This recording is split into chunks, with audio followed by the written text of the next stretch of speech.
بسم اللہ الرحمن الرحیم۔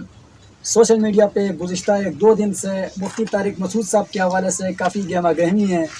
کہ کہا جاتا ہے کہ انہوں نے حضور نبی کریم صلی اللہ علیہ وآلہ وسلم اور قرآن پاک کی گستاخی کی ہے، اور اس پر مختلف مکاتب و فکر کے علماء کرام کی طرف سے شدید رد عمل سامنے آیا ہے، جن میں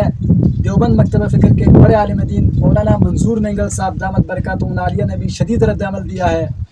اور ایک اور عالم دین ہے دیوبند کے جو امریکہ میں رہتے ہیں، مفتی یاسر ندیم الواجدی صاحب رد الحاد پہ جن کا بڑا کام ہے،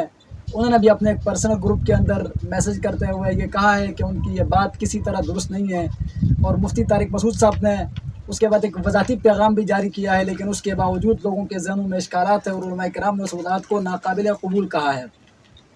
دراصل مفتی طارق مسعود صاحب یہ کہنا چاہتے ہیں کہ قرآن پاک کے اندر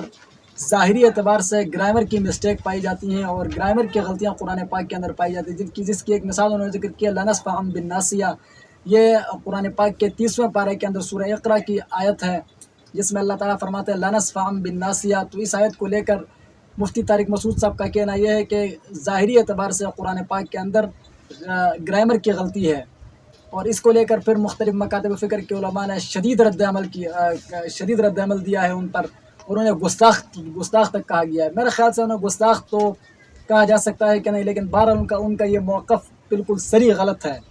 علماء کرام نے اس پر شدید تنقید کی ہے۔ مولانا منظور مینگل صاحب نے جو تنقید کی ہے، آپ ان کے انداز سے اختلاف کر سکتے ہیں، ہو سکتا ہے کہ انہوں نے جس انداز سے اور جس رویے کے ساتھ اختلاف کا اظہار کیا ہے وہ درست نہ ہو، لیکن بہرحال ان کی بات درست ہے۔ انہوں نے دلائل کے ساتھ یہ بات ثابت کی ہے کہ مفتی طارق مسعود کا یہ جو موقف ہے یہ درست نہیں ہے،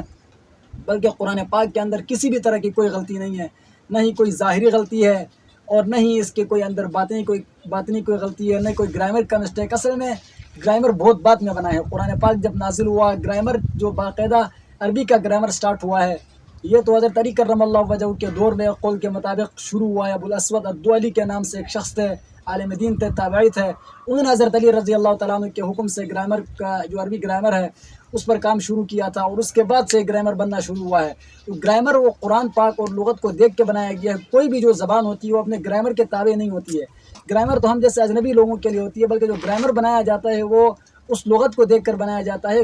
گرامر اس لغت اور اس کتاب کا تابع ہوتا ہے، وہ کتاب اس گرامر کی تابع نہیں ہوتی ہے۔ یہ ایک جنرل اصول ہے۔ مفتی طارق مسعود صاحب کو پتہ نہیں، یہ ایک عام سی بات ہے، کیوں اس بات کی ان کو اتنی زیادہ فکر نہیں ہو رہی ہے۔ تو ہم یہ کہنا چاہ رہے ہیں کہ مفتی طارق مسعود صاحب کو چاہیے کہ وہ صراحتاً اپنی اس بات کو واپس لے لے اور عوام سے معافی مانگ لے۔ وہ ایک بڑے عالم دین تھے، ان کی بڑی رسپیکٹ تھی، اور بہت ان کو لوگ سنتے ہیں، تو انہیں چاہیے کہ اپنی بات کو فوراً واپس لے لیں۔ اور جو انہوں نے وضاحت جاری کی ہے، اس کا مطلب تو یہ ہے کہ وہ یہ کہنا چاہ رہے ہیں کہ بات تو میری درست ہے، لیکن اگر آپ کی اس انداز تعبیر سے،